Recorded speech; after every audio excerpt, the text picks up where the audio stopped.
Mga pagbasa ng mga salita ng makapangyarihang Diyos. Paglalantad sa mga Antikristo.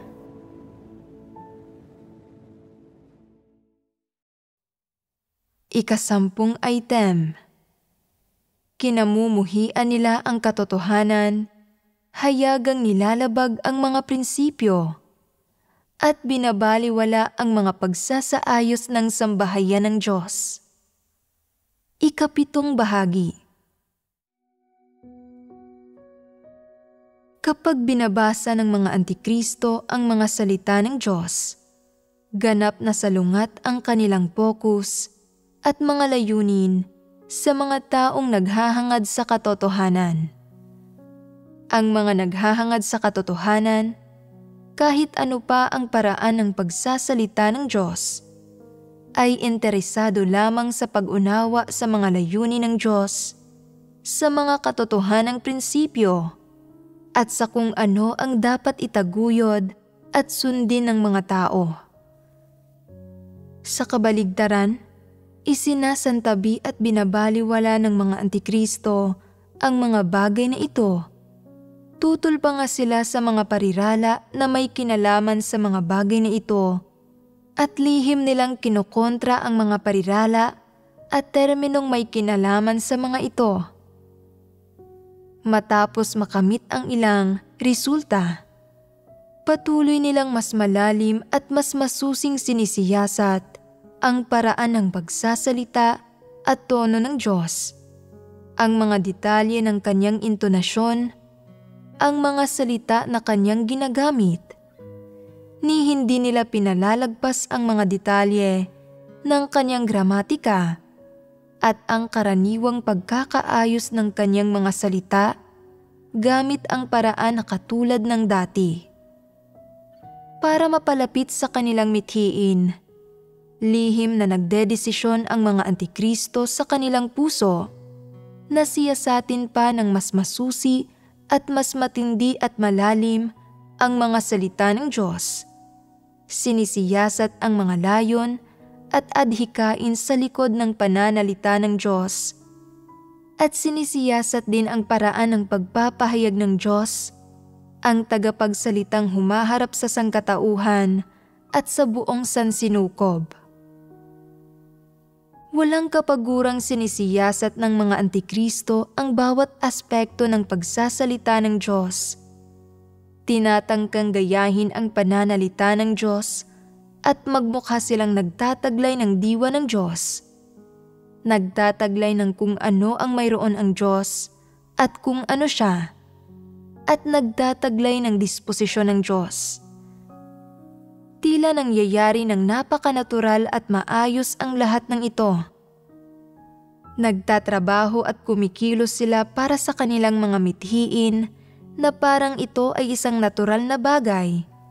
At bilang isa ring natural na bagay at nang hindi namamalayan, ginagawa nilang Diyos ang kanilang sarili, isang figura ng paghanga at pagsunod para sa ibang tao.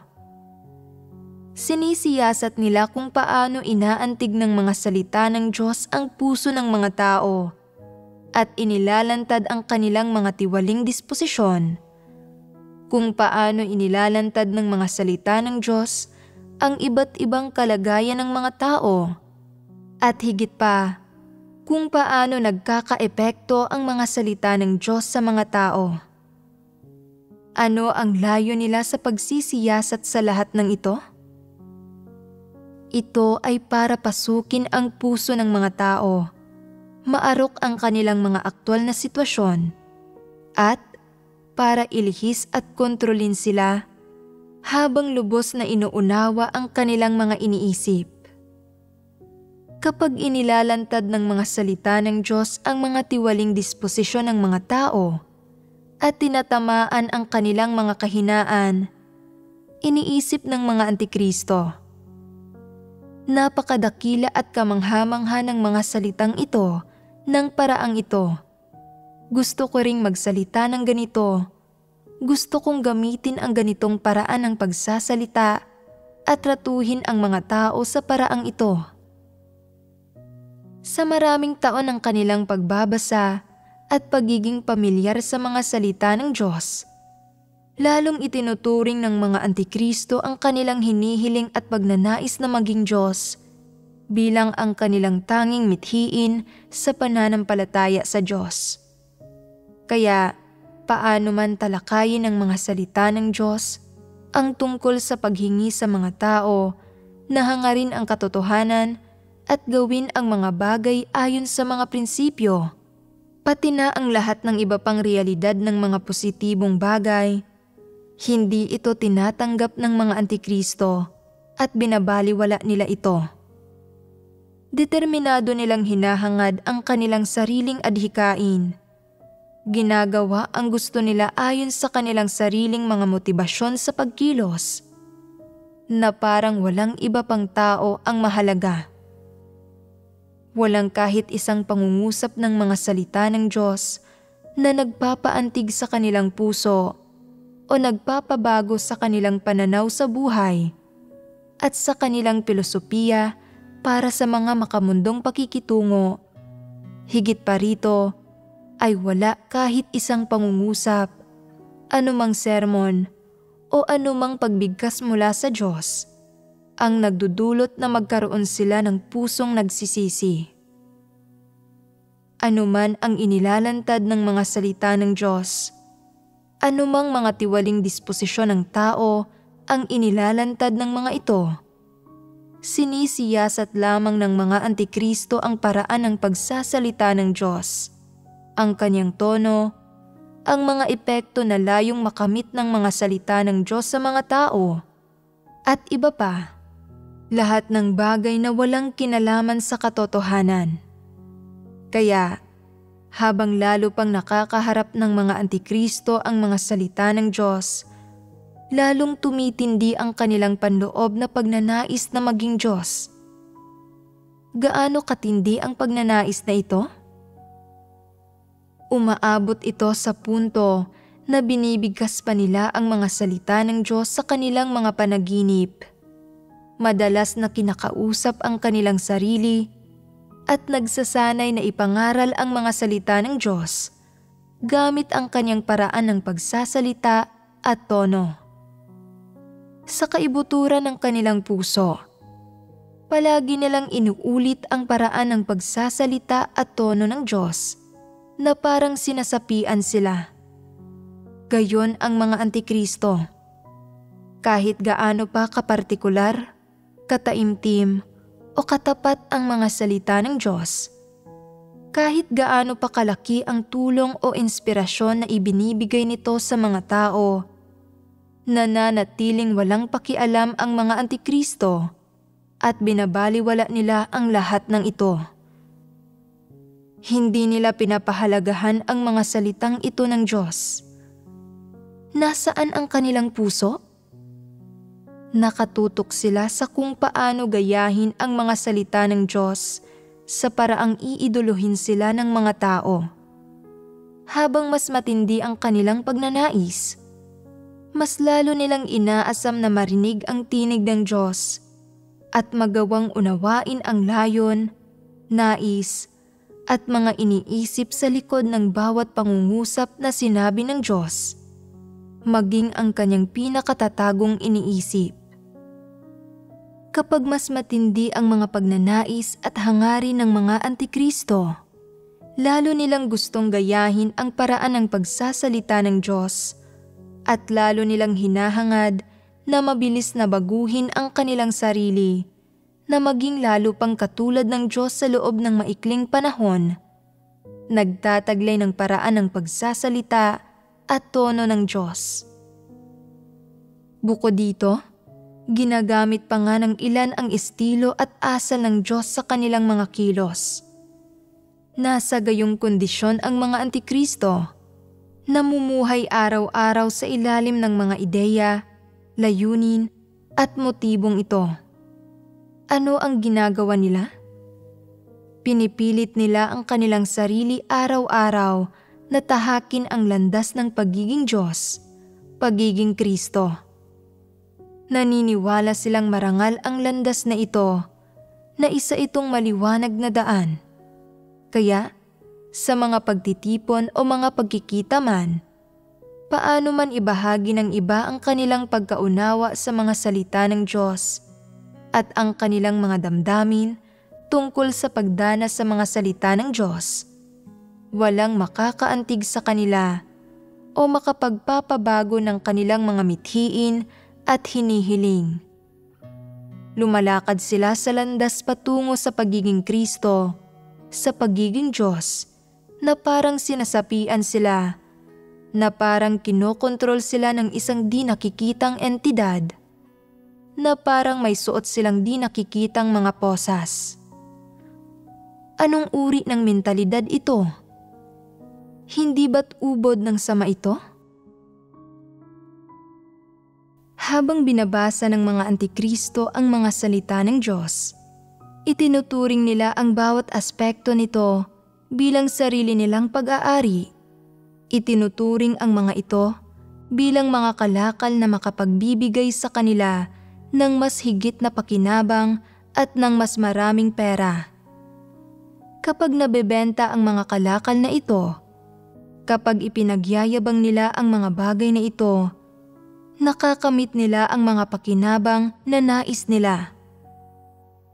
Habang lalo nila itong ginagawa, lalong nasisiyahan ang kalooban nila.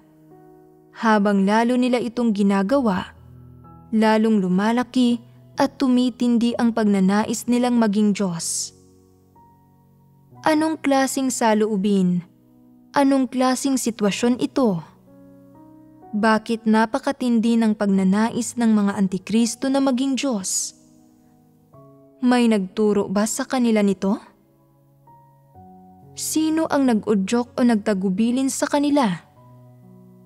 Hinihingi ba ito ng mga salita ng Diyos? Ito ang landas na pinili ng mga antikristo mismo. Bagamat wala silang tulong mula sa labas, ganadong-ganado sila. Bakit nga ba?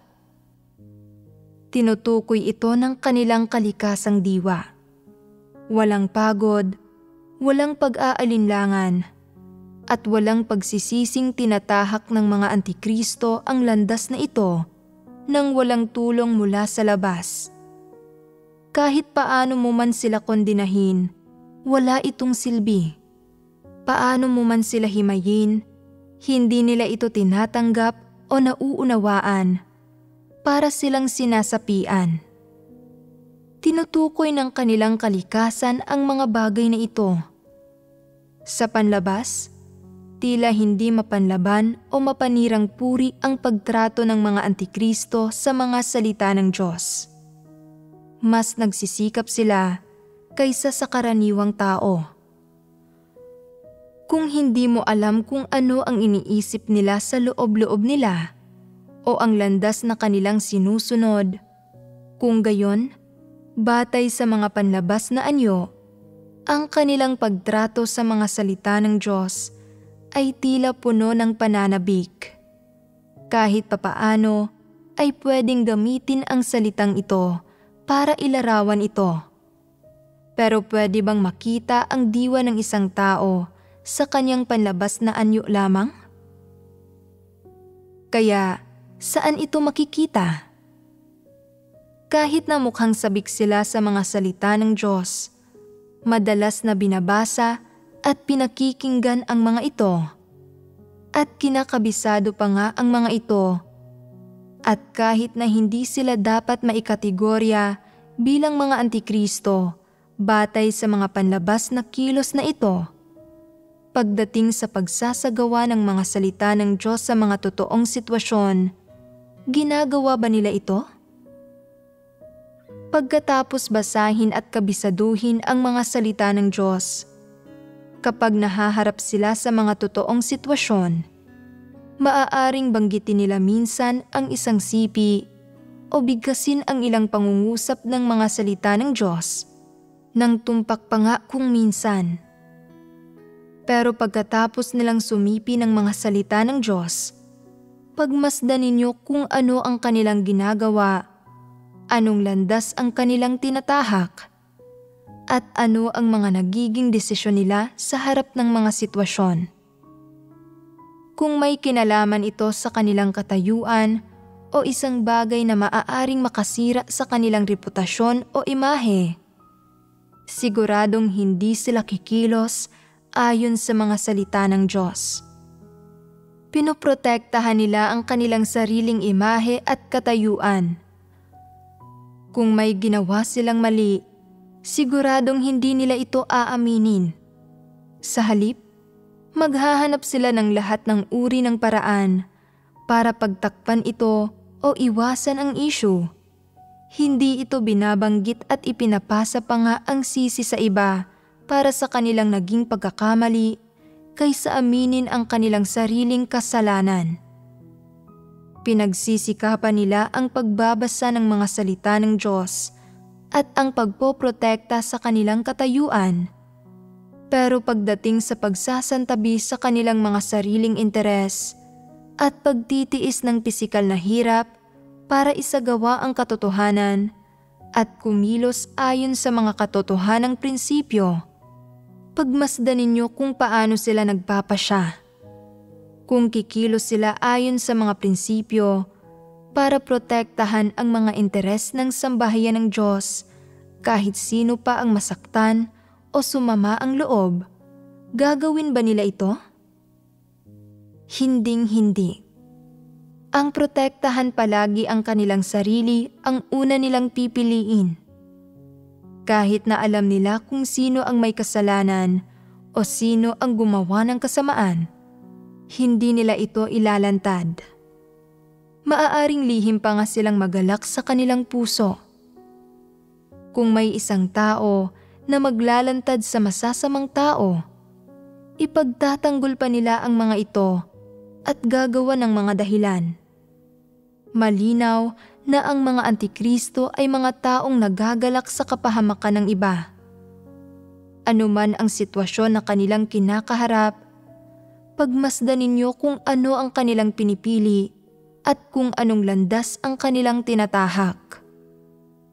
Kung pipiliin nilang kumilos ayon sa mga katotohanang prinsipyo, ibig sabihin ay nagbunga na ang kanilang pagkain at pag-inom sa mga salita ng Diyos.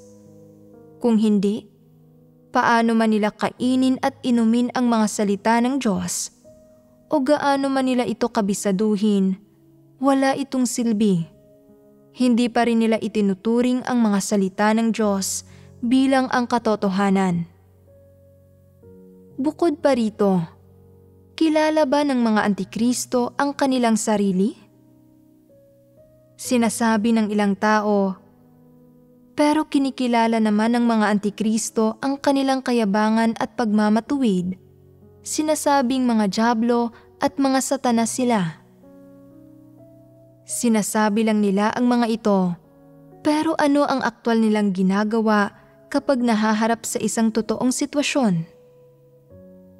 Kung may isang tao na gumagawa kasama ang isang antikristo at nagsabi ng isang tamang bagay, isang bagay na ayon sa mga katotohanang prinsipyo na sumasalungat sa maling sinabi ng antikristo, at kung tumanggi ang taong iyon na sumunod sa sinasabi ng antikristo, mararamdaman ng antikristo na napinsala ang kanyang imahe at katayuan. Ano ang pipiliin niya kung gayon? Pipiliin ba niyang isantabi ang kanyang sarili para makinig sa ibang tao at kumilos ayon sa mga katotohanang prinsipyo? Hinding-hindi. Kaya, may silbi ba ang mga tamang salita na sinasabi niya? Sinasalamin ba nito ang kanyang realidad, ang kanyang tunay na tayog, ang kanyang mga desisyon, o ang landas na kanyang tinatahak? Hindi. Hindi bunga ng kanyang karanasan ang mga salitang iyon. Natutunan lamang nila ang mga salitang ito. Mga doktrina, mapanlinlang na salita lamang ang lumalabas sa kanilang bibig. Sa sandaling masangkot ang kanilang katayuan o pansariling interes, ang unang pinipili ng mga antikristo ay ang ingatan at protektahan palagi ang kanilang sarili ang papurulin at ilihis ang iba, at iwasan ang anumang pananagutan o pag-amin ng anumang pagsalangsang. Kung isa sa alang-alang ang mga diwang ito ng mga Antikristo, hinahangad ba nila ang katotohanan? Binabasa ba nila ang mga salita ng Diyos para maunawaan ang katotohanan at maabot ang punto kung saan maisasagawa nila ang katotohanan? Hindi. Batay sa mga layunin at mithiin ng mga Antikristo sa pagbabasa ng mga salita ng Diyos, hindi nila kailanman makakamit ang pagkaunawa sa mga ito. Dahil hindi nila binabasa ang mga salita ng Diyos bilang ang katotohanan na dapat maarok, kundi bilang isang kasangkapan para makamit ang mga mithiin nila. Bagaman hindi tuwirang sinasabi ng mga Antikristo, "Gusto kong maging Diyos, gusto kong maging Kristo." Malinaw ang kanilang mithiin na maging Kristo mula sa diwa ng kanilang mga kilos at diwa ng kanilang pagtrato sa mga salita ng Diyos. Paano ito mamamasdan? Ginagamit nila ang mga salita ng Diyos at ang nakikita nilang ibinubunyag ng Diyos, tulad ng kanyang mga pag-aari at pagiging Diyos at iba pa, para ilihis ang mga tao, para ilihis ang mga hindi nakakaunawa sa katotohanan, ang mga mangmang, ang mga may mababang tayog, ang mga hindi naghahangad sa katotohanan, mga hindi mananampalataya, at maging ang ilang masamang tao. Pinapaniwala nila ang mga taong ito na taglay nila ang katotohanan, na mga tamang tao sila at nakarapat dapat silang hangaan at asahan. Nilalayo ng mga Antikristo na asahan sila at maghanap sa kanila ang mga taong ito, at kapag nangyayari ito, nasisiyahan ang kalooban nila. Hindi kailanman inaamin ng mga Antikristo na natatangi ang Diyos. Hindi nila kailanman inaamin na ang mga salita ng Diyos ang katotohanan, ni hindi rin nila kailanman inaamin na ang Diyos lamang ang makakapagpahayag ng katotohanan.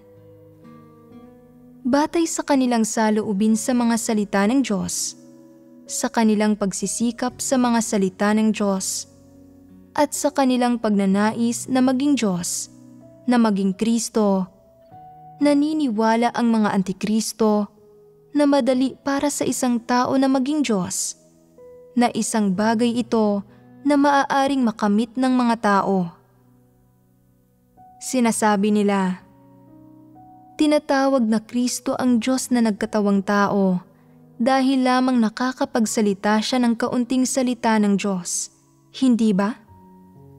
Hindi ba tagapagsalita lamang siya ng mga salita ng Diyos?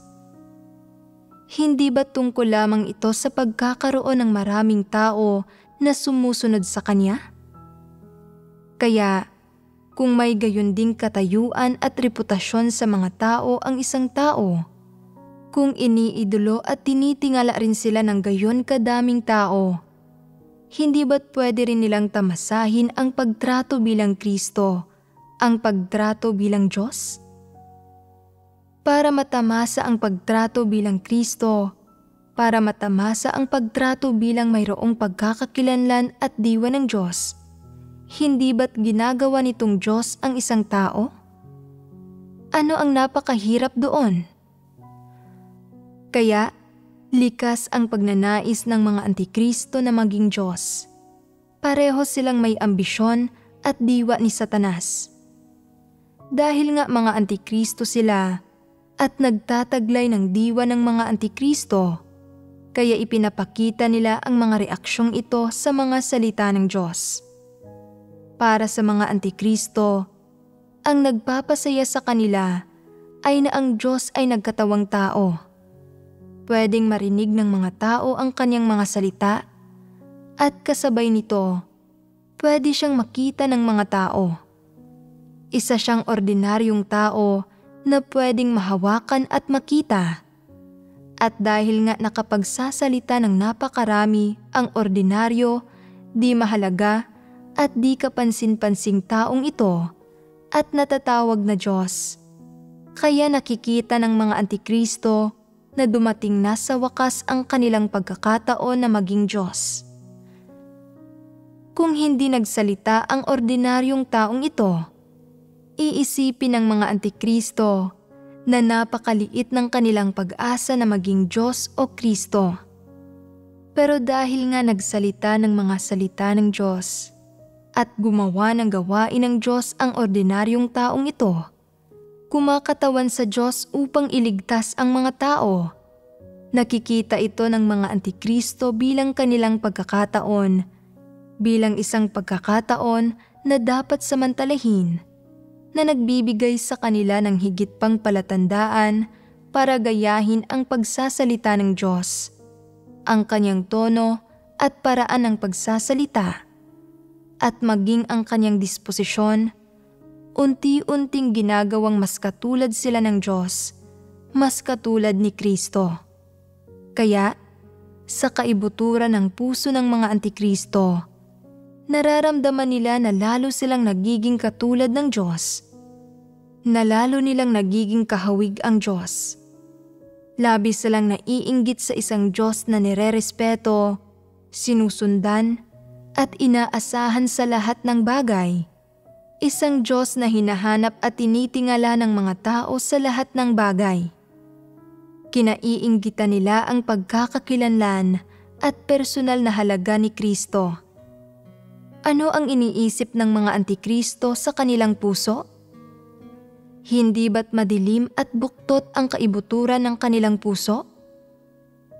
Hindi ba't kamuhi-muhi, marumi, at kahiya-hiya ang kaibuturan ng kanilang puso?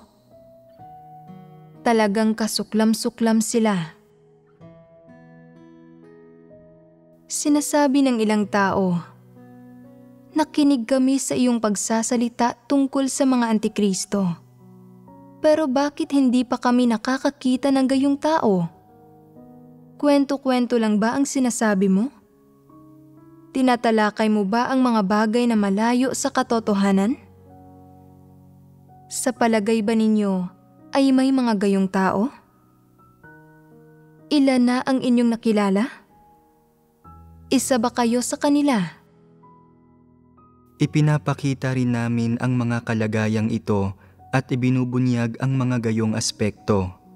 Hindi kasing lala ng sa mga Antikristo ang mga ito, pero pareho ang kalikasang diwa. Sa palagay ninyo, mapanganib ba ang pagkakaroon ng mga ganitong kalagayan? Oo. Kung alam ninyo na mapanganib ito, kailangan ninyong magbago. Madali bang magbago? Sa totoo lang, maaaring maging madali at mahirap ito.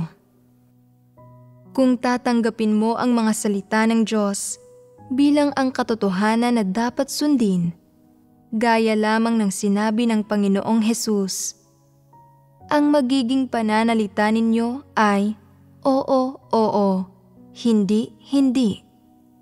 Kung gayon, ay talagang makakapagsisi kayo. Halimbawa, sinasabi ng Diyos na ipatupad mo ang isang bagay.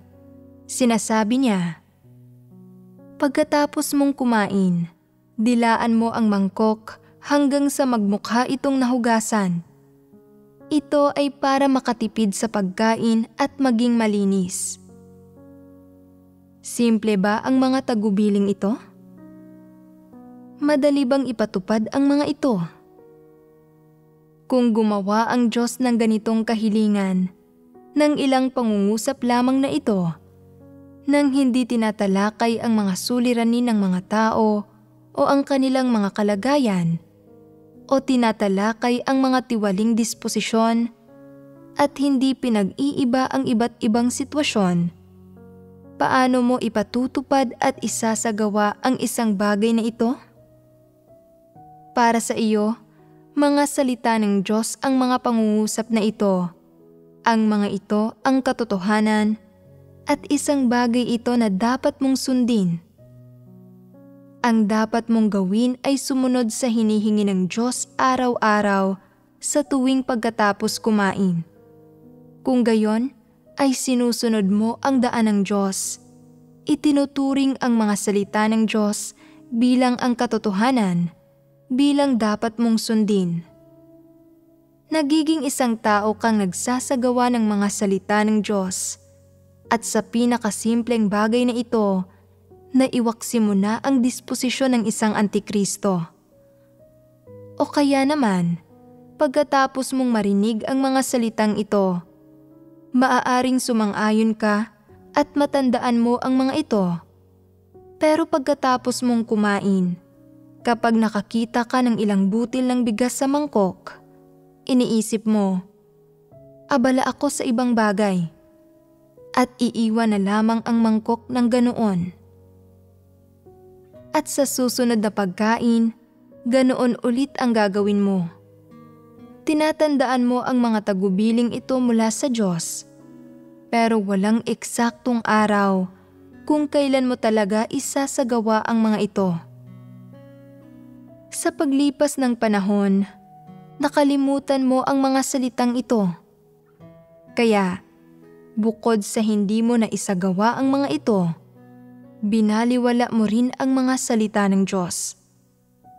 Nagiging anong klaseng tao ka dahil dito?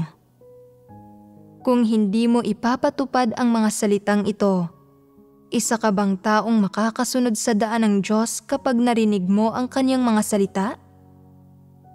Isa ka bang taong naghahangad sa katotohanan? Malinaw na hindi. Kung hindi naghahangad sa katotohanan ang isang tao, pwede ba siyang ituring na isang antikristo? Katumbas na ba ng pagiging isang antikristo ang hindi pagsasagawa ng katotohanan?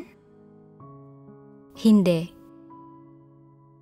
Itinuturing ng ganitong klasing tao ang mga salita ng Diyos na parang hangin na dumaan lamang sa kanilang mga tainga. Bilang isang bagay na hindi mahalaga, hindi niya isinasagawa ang mga ito at hindi ito masyadong pinag-iisipan. Basta na lamang niyang nakakalimutan ang mga ito.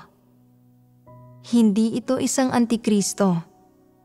May isa pang uri ng tao na pagkatapos marinig ang mga tagubiling ito mula sa Diyos, iniisip niya, dilaan ang mangkok pagkatapos kumain? Nakakahiya. Hindi ako pulubi. At saka, hindi naman parang wala ng pagkain. Hindi ko talaga gagawin iyon. Bahala na ang mga handang dilaan ang kanilang mga mangkok. Kapag may nagsabi, ito ang hinihingi ng Diyos, iniisip nila, kahit hinihingi ito ng Diyos, hindi ito katanggap-tanggap. Hindi dapat humingi ng mga gayong bagay ang Diyos. Hindi ang katotohanan ang mga salitang ito.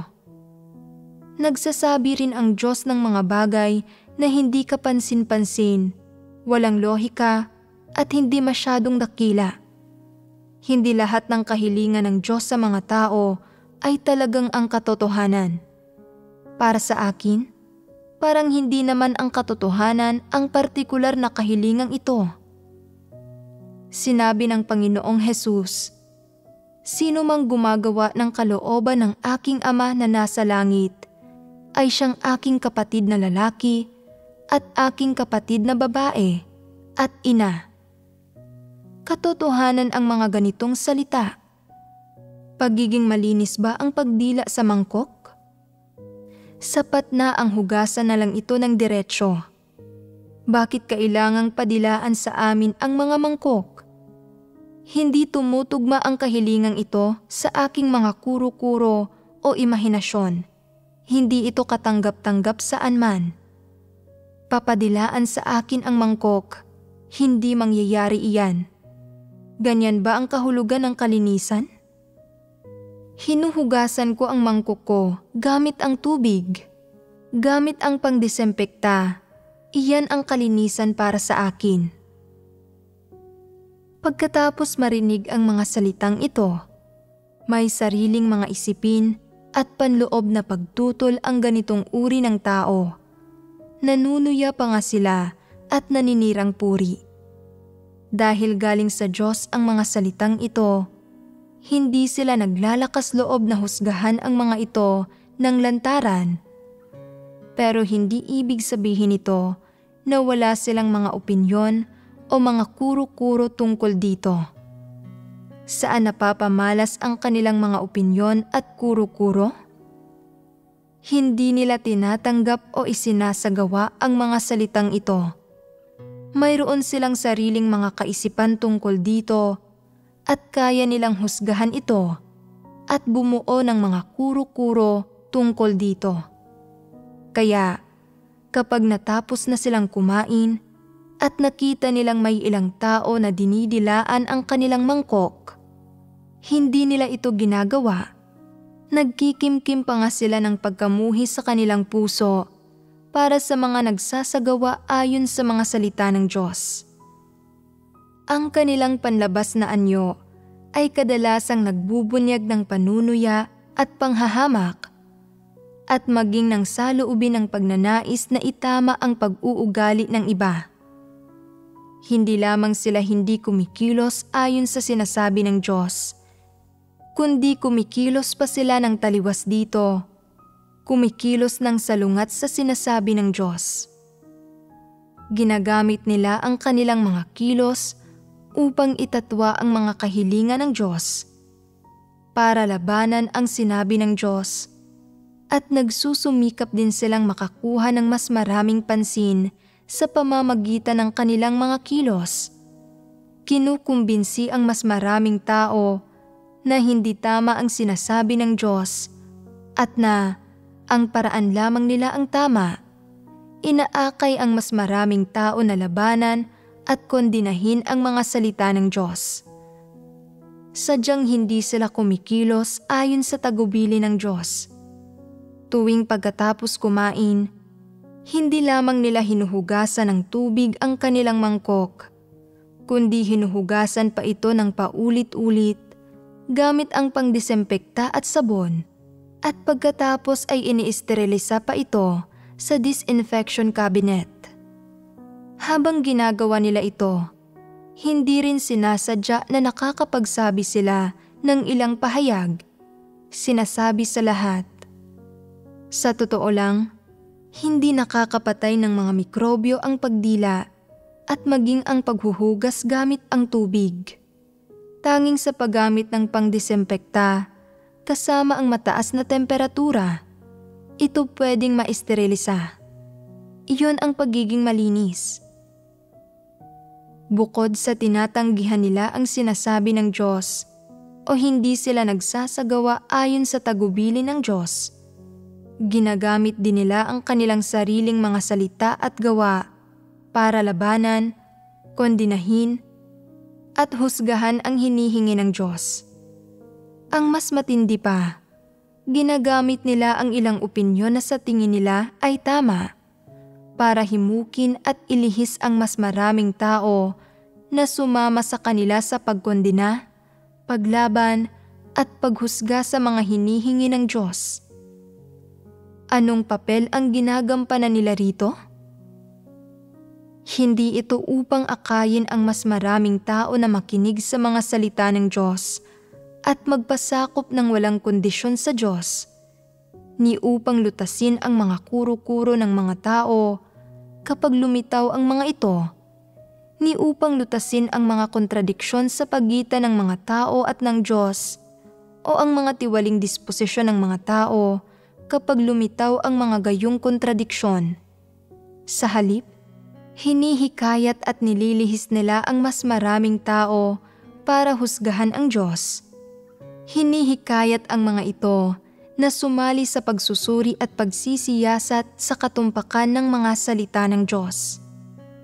Sa panlabas, para silang tagapagtanggol ng hustisya, tila tama ang ginagawa nila.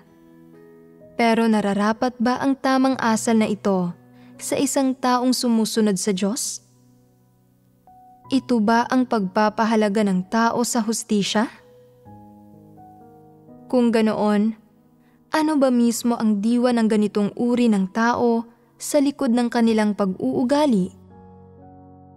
May diwa sila ng mga antikristo, ng mga dyablo.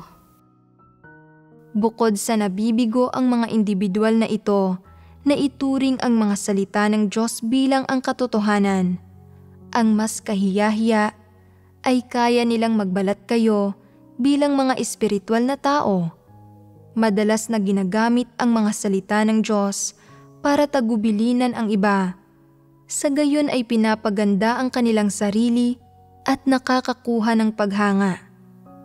Sila mismo ay hindi isinasagawa ang mga salita ng Diyos, ni itinuturing ang mga ito bilang ang katotohanan na dapat danasin at ipatupad. Pero madalas nilang sinasabi sa iba ng mahigpit at seryoso. Sinabi ng Diyos, pagkatapos kumain, dilaan ang iyong mangkok para malinis ito. Mabuting gawi ito at matipid sa pagkain. Sa bawat salita at pangungusap, itinatanghal nila na ito ay sinabi ng Diyos. Ito ay salita ng Diyos o ito ang katotohanan. Pero sila mismo ay hindi tinatanggap o isinasagawa ito. Bukod dito, gumagawa sila ng iba't ibang paghusga at nakalilinlang na interpretasyon ng mga salita ng Diyos. Ito ang ginagawa ng mga antikristo. Yamang kakatapos lang nating suriin ang mga pagpapamalas ng 3 uri ng mga tao, alin ang pinakamalubha? Ang panghuling uri. Hindi isinasagawa ng ganitong uri ng tao ang mga salita ng Diyos at punong-puno ito ng iba't ibang pagtutol at panghuhusga laban sa mga salita ng Diyos. Bukod dito, ginagamit nila ang mga salita ng Diyos para linlangin ang iba at makamit ang kanila mismong mga mithiin. Mga antikristo ang mga gayong tao. Ano man ang aspekto ng mga salita ng Diyos, kahit na naaayon sa kanilang mga kuro-kuro ang mga salitang ito, hindi nila itinuturing ang mga salita ng Diyos bilang ang katotohanan, lalo na sa mga salita ng Diyos na ganap na sumasalungat sa mga kuro-kuro, tradisyonal na kultura at pilosopiya ng tao. Mas mababa pa ang pagpapahalaga ng mga antikristo sa mga salitang ito. Bakit nila ipinangangaral ang mga salita ng Diyos kung hindi nila itinuturing na mahalaga ang mga ito? Gusto nilang gamitin ang mga salita ng Diyos para tuparin ang kanilang mga layon. Ang panghuling uri ang pinakamapanganib sa 3 uri ng tao. Paano naman ang unang uri? Nakikinig sila sa mga salita ng Diyos at isinasagawa ang mga ito. Sa tingin ba ninyo ay walang isip ang mga nakikinig sa mga salita ng Diyos at ang mga nagsasagawa ng mga ito? Sa panlabas, tila kahangalan ba ang sumunod ng mahigpit sa anumang sabihin at ipagawa ng Diyos sa mga tao? Ang mga nagsasagawa ng mga salita ng Diyos ang pinakamatatalino. Ang pangalawang uri ng tao ay nakatuon sa pagkilos. Hindi niya isinasagawa ang katotohanan, kundi kumikilos lamang ayon sa sarili niyang kalooban at gumagampan ng ilang trabaho. Hindi niya binibigyang pansin ang kahulugan o mga hinihingi at pamantayan ng mga salita ng Diyos. Hindi niya nauunawaan ang mga layunin ng Diyos o ang kanyang panloob na tinig at nakatuon lamang siya sa paggawa. Iniisip niya, alam ko na ninanais mo ang ikabubuti namin. Tama ang lahat ng sinasabi mo. Dapat kaming magpasakop sa sinasabi mo at isagawa ang mga ito. Tumuon ka lang sa pagsasalita at makikinig kaming lahat. Ngunit sa realidad, hindi niya siniseryoso ang sinasabi ng Diyos o ang mga detalyadong hinihingi ng Diyos sa mga tao. Kumikilos lang siya ng hindi nag-iisip. Ang pagkilos ng hindi nag-iisip ay nagdudulot minsan ng pagkilos ng walang habas at walang ingat, ng mga pagkagambala at kaguluhan. Pwede itong humantong sa paglaban sa Diyos. Nagdudulot minsan ng malalaking problema ang matinding paglaban sa Diyos at maaari naman itong magdulot ng pagkawasak. Ito ang pinakamalubhang kahihinatnan ng mga hindi naghahangad sa katotohanan at pwedeng umabot sa puntong ito ang ilang tao. Ang ikatlong uri ng tao, ang mga antikristo, ay matitibay na tagasunod ni Satanas. Hindi nila kailanman isinasagawa ang katotohanan, anuman ang mangyari. Kahit tama ang sinasabi mo, hindi sila makikinig, lalo na kapag mayroon silang sariling mga kuro-kuro. Matitinding kaaway sila ng Diyos, matitinding kaaway ng katotohanan. Sa panlabas, ang pinakamapanlinlang at tuso ay tila ang mga taong ito. Kinikilatis at sinisiyasat nila ang lahat ng bagay, pinagmumuni-munihan at sinisikap na maunawaan ang lahat ng bagay. Gayunpaman, pagkatapos ng napakaraming pagsisiyasat, nauuwi sila sa pagsusuri sa Diyos mismo, nagkakaroon ng mga kuro-kuro at opinyon tungkol sa Kanya. Anuman ang gawin ng Diyos, kung hindi ito pumasa sa kanilang sariling paghatol, kinokondena nila ito ng walang alinlangan. Tumatanggi silang isagawa ito, natatakot na baka mapinsala sila nito. Sa kabilang banda, ang mga tila hangal sa panlabas, na parang walang talino, ay ginagawa ang mismong sinabi ng Diyos. Mukha silang napakasimple at tapat, hayagang ibinabahagi kahit ang mga bagay na hindi na dapat pang ibahagi. Inuulat kahit ang mga bagay na hindi na dapat pang iulat. Minsan ay nagpapakita pa ng medyo inosenteng pag-uugali. Ano ang ipinahihiwatig nito? Ipinapakita nito na bukas ang puso ng mga gayong tao sa Diyos, hindi sarado o walang hadlang sa Kanya. Sa pagtalakay ng simpleng halimbawang ito, ang layon ay tulungan kayong maunawaan kung ano talaga ang isang antikristo at kung ano talaga ang saloobin nito sa mga salita ng Diyos. Ito ay para matulungan kayong makilatis kung anong uri ng mga tao ang mga antikristo at kung anong uri ang hindi nagsasagawa sa katotohanan pero hindi naman antikristo. Ito ay para magkaroon ng ganitong uri ng pagkilatis. Kaswal ko lang na binanggit ang halimbawang ito para mas madali ninyong maunawaan ang paksa ng ating pagbabahaginan ngayon. Hindi ko naman sinasabi na talagang kailangang dilaan ninyo ang inyong mangkok pagkatapos kumain.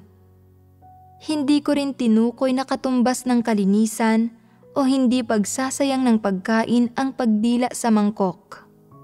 Hindi ninyo kailangang gawin ito. Hindi kayo dapat magkamali ng pagkaunawa. Ngayon, napagbahaginan ang isang karagdagang item tungkol sa kung paano kinamumuhian ng mga antikristo ang mga salita ng Diyos. Tinatrato ng mga antikristo ang mga salita ng Diyos bilang isang kalakal. Pagdating sa mga kalakal, kasama rito ang pagbebenta, pangangalakal, kita, at pera. Ang pagtrato ng mga antikristo sa mga salita ng Diyos bilang isang kalakal ay isang bagay na hindi dapat kailanman gawin. Lubos itong makasalanan. Bakit? Nang magsimula pa lang tayo sa pagtitipon, ibinahagi ng bawat isa ang kanilang pagkaunawa sa mga salita ng Diyos at sa katotohanan sa kanilang sariling lengguwahe.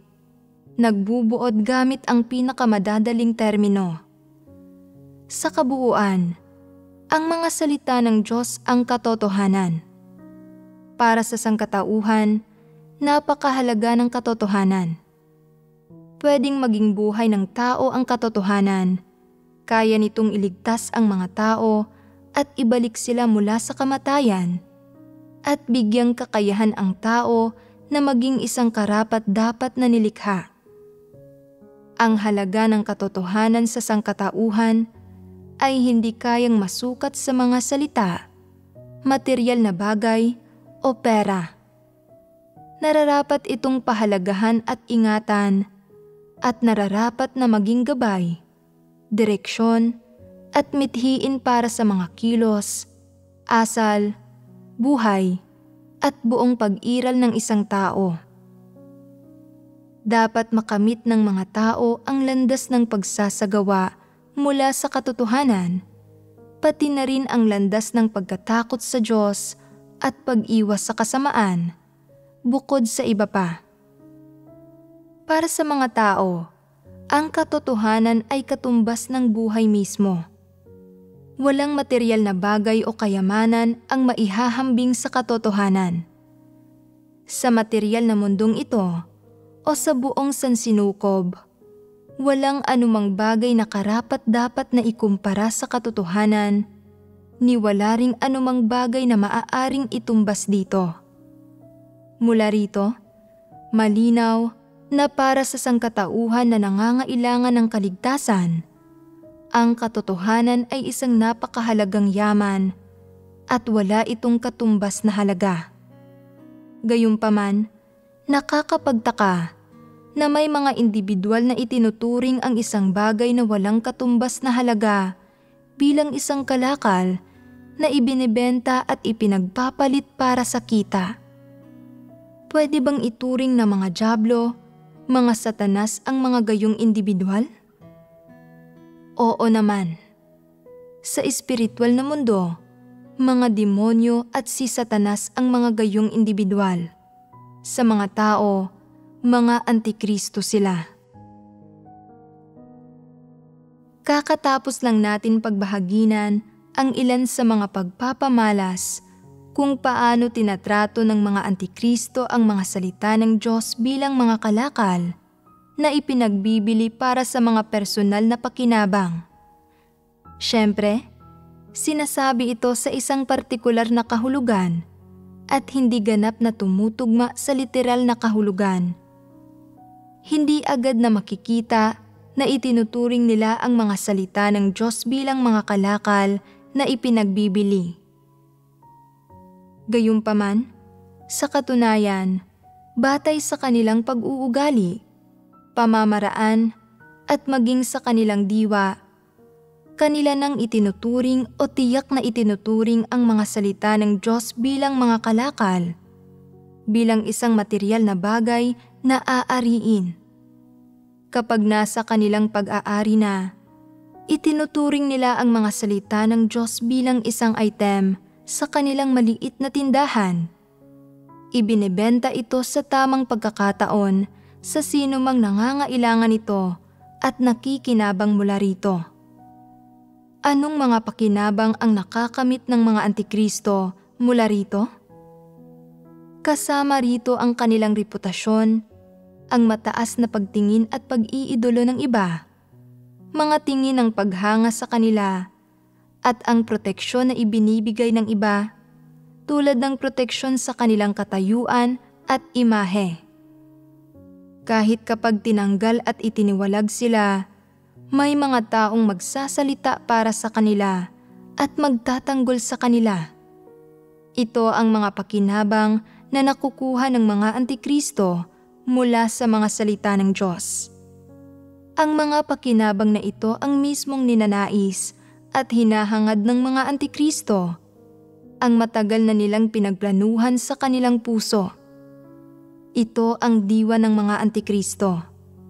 Inuudyukan at pinangungunahan ng kanilang kalikasan ang kanilang mga kilos at pag-uugali. At mula sa mga pagpapamalas na ito, makikita ang kalikasang diwa ng mga antikristo.